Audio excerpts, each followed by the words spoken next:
En la clase de hoy les voy a mostrar cómo se construyen las oraciones interrogativas en inglés.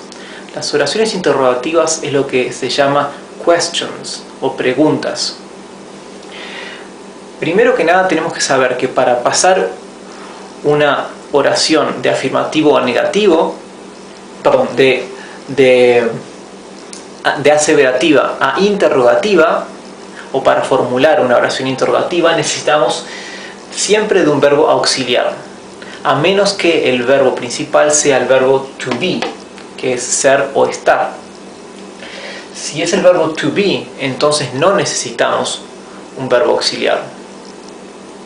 Para todos los demás casos sí se usa un verbo auxiliar.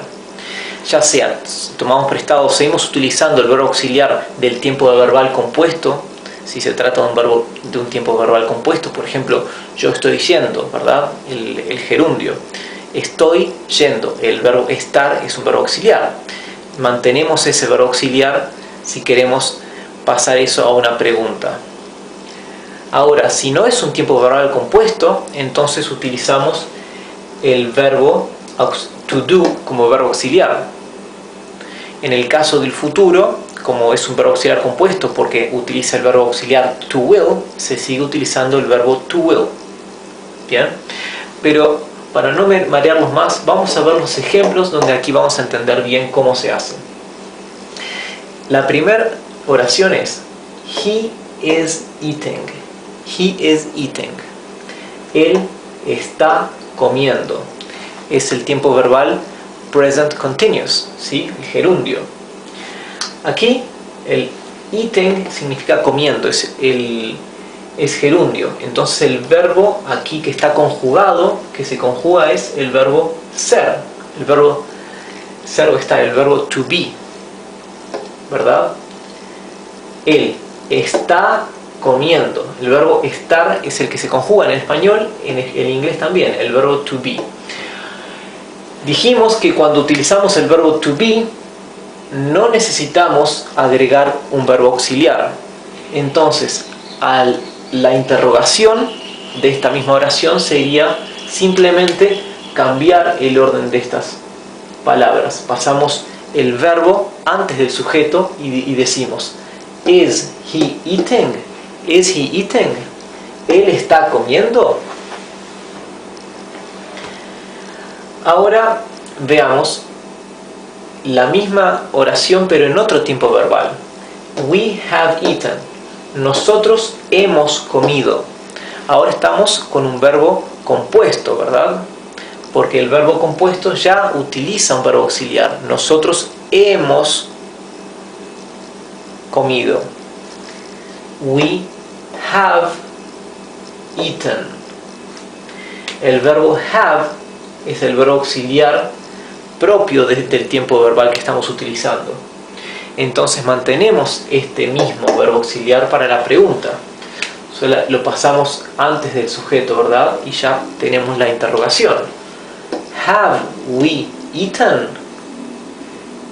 ¿Hemos nosotros comido o hemos comido? They will go back.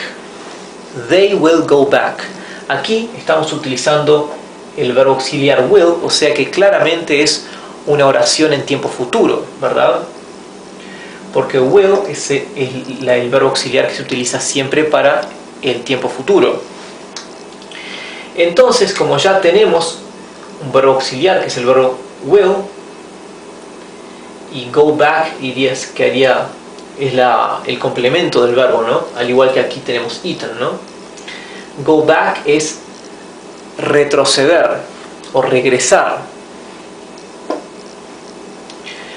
El verbo es go back y el futuro del verbo go back es will go back.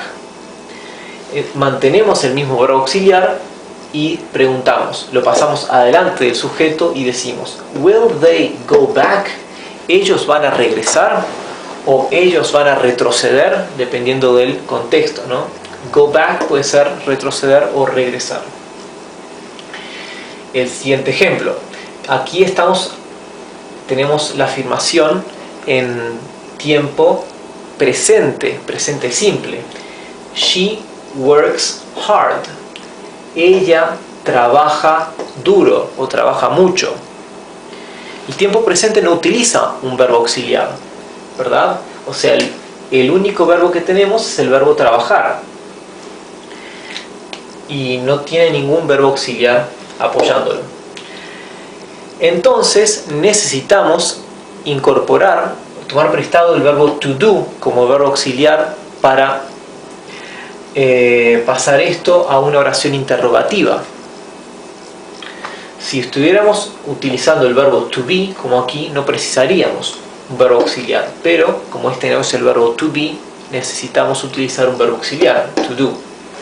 Así que colocamos el verbo auxiliar to do antes del sujeto,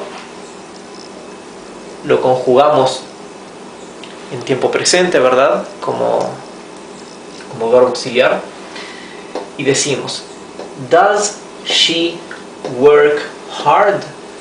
Does she work hard? ¿Ella trabaja mucho o ella trabaja duro? O sea, pasamos de she works hard a does she work hard. Pasamos de ella trabaja mucho a ella trabaja mucho.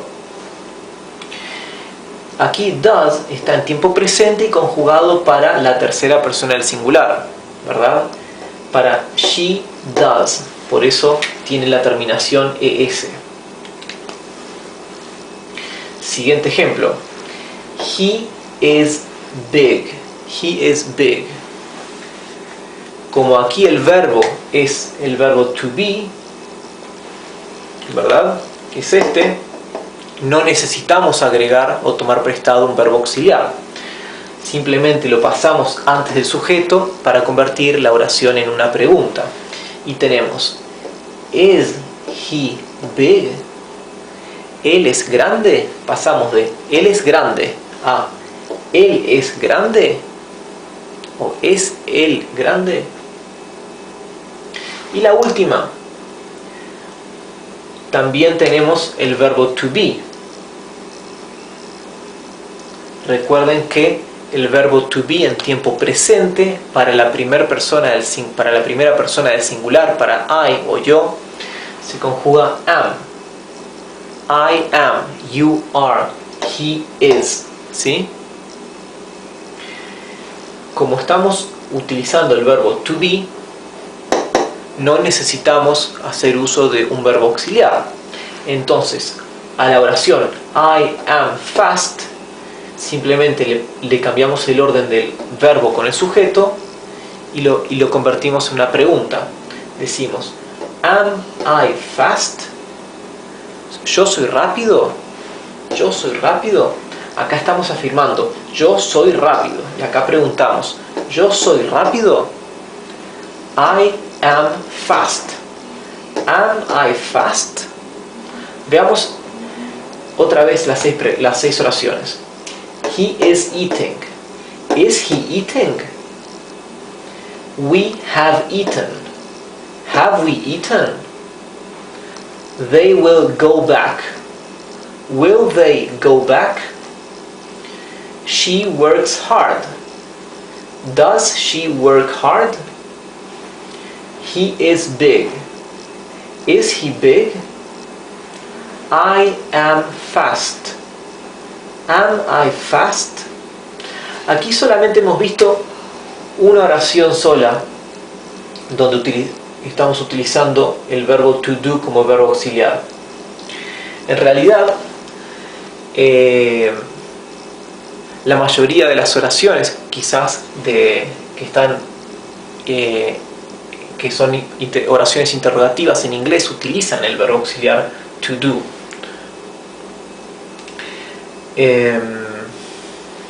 Por ejemplo, él come mucho. He eats a lot. Does he eat a lot? ¿Verdad? O sea, salvo las excepciones que tenemos aquí, cuando es un tiempo verbal que ya utiliza un verbo auxiliar, o cuando el verbo principal es el verbo to be, con esas salvedades, el resto de los casos debemos utilizar el verbo to do como verbo auxiliar para formular una pregunta